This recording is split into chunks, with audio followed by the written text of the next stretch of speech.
Thank you. So my name is Christina, and I work at your local NASA Ames center over in Mountain View. And I work primarily on trying to find exoplanets, which are planets around stars that aren't the sun. I'm here today to tell you about Lightkurve, which is our in-house Python package to help you try to find planets yourself using NASA's open data. First off, I want to show you a little bit about our telescope. Our telescope is called Kepler. This is an artist rendition of what Kepler looks like in space. I hope you can see it. It's a bit dark. Kepler is essentially a big bucket. Kepler just collects photons. Kepler is trying to look at more than 700,000 stars, and all it's trying to do is measure the brightness of each of those stars. The reason it's trying to measure the brightness is because it's trying to look for planets going around those stars. When planets go around stars, they block a little bit of that light, and so the brightness dips down slightly. So I'm going to show you what that looks like. Okay, so on the screen, there's two halves. On the left half is what's actually going on, and on the right half is what Kepler's going to see. Kepler's going to see what's called a light curve, which is why we've called our package that. A light curve is time series. It's just brightness as a function of time. So on the left-hand side, you're going to see a planet moving around the star, and on the right-hand side, you're going to see the light curve that Kepler's going to see, brightness over time. So here comes our little planet, and as the planet moves around, it blocks a little bit of the light. And so on the right-hand side now, you can see you've got this characteristic U shape.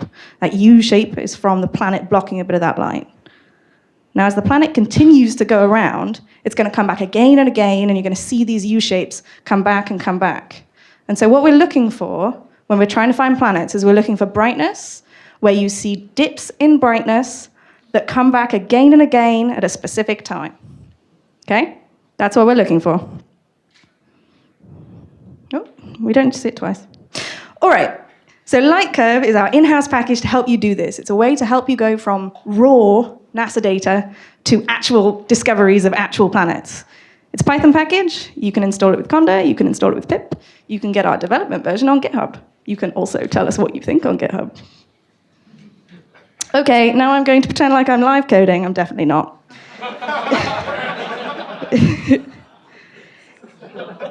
All right, so what I'm doing is I'm importing Lightkurve, our tool, and I'm searching our online database of Kepler data to try and find a planet system for you.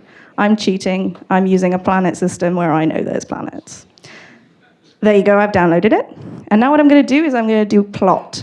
So I've downloaded a set of light curves, and I've plotted them very quickly using our handy-dandy plot method. What you can see on the screen is that time series I promised you. It's flux as a function of time, brightness over time. There's actually two light curves on the screen. There's two because there is a raw data in there, and there's a slightly processed data. I'm going to choose that slightly processed straight out of the NASA pipeline data because it's slightly better. So I'm just choosing that now. Plotting it again. There we go. Okay, so now we just have that one time series, and what you can see is two things. First off, you've got long-term trends, which is this wibbly-wobbly stuff.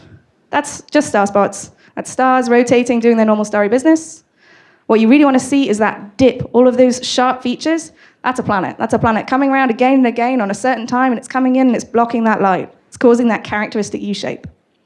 Okay, so first thing I want to do, I don't really want that star stuff, so I'm going to get rid of it. So first I'm going to get rid of some pesky nan values. I'm going to make a corrected light curve, and I'm going to say, okay, light curve, but no nans, please. And then I'm just going to say, flatten it, make it flatter. And then I'm going to try and plot it again. And that corrected light curve will hopefully have gotten rid of all of the star stuff, and we're down now just to the light curve from the star. So normal flattened star, no spots, no rotation, and just the planet left behind. Okay, so the next thing is I have to figure out, okay, well, how fast is the planet going around? What's the year in this system? What's the orbital period of that planet going around? Lightkurve has a handy-dandy method for you to do that. All you have to do is use our periodigram class. Periodograms are a really common tool in astronomy that we use a lot. Periodograms, all they try to do is figure out, okay, when is a signal coming back again and again? What time is it coming back again? So I've decided that I think, it's probably about 1 to 2 day period, somewhere in that range. So I've put in a min period of 1, max period of 2. Now I'm going to plot that periodogram. You really should plot all your data whenever you can. There we go. So now you can see that there is basically no signal until you reach about 1.5 days, and then bam, there's a really periodic signal, and then it goes away again. So now I know that that signal is at roughly 1.5 days. It's actually at 1.485 or something days. We'll just check that now.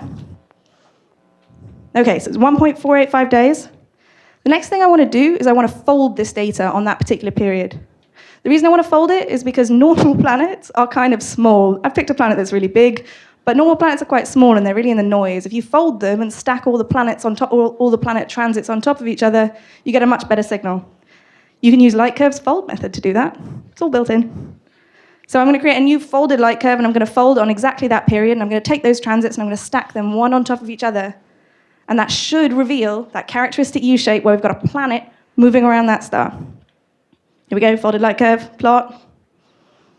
Bam. Okay, so now what you can see on the screen is that we've got this really flat, normalized one-level flux where it's just star, just doing nothing. And then suddenly you get a planet that goes in front of the surface of that star, and bam, some of the light disappears. Characteristic U-shape, and then it goes away again. This planet is whipping around that star every 1.5 days. So, right, this is what I want to leave you with. NASA is releasing ever more exoplanet data for you. Kepler has released 700,000 stars. The TESS mission is going to look at 50 million stars. All of this data is available pretty much immediately, and the first NASA TESS data is available tomorrow. We've developed a tool so that you can access this data, clean this data, and get your hands on Lightkurves that are then ready for new data analysis methods. This includes using machine learning, which a lot of people at Google are already trying.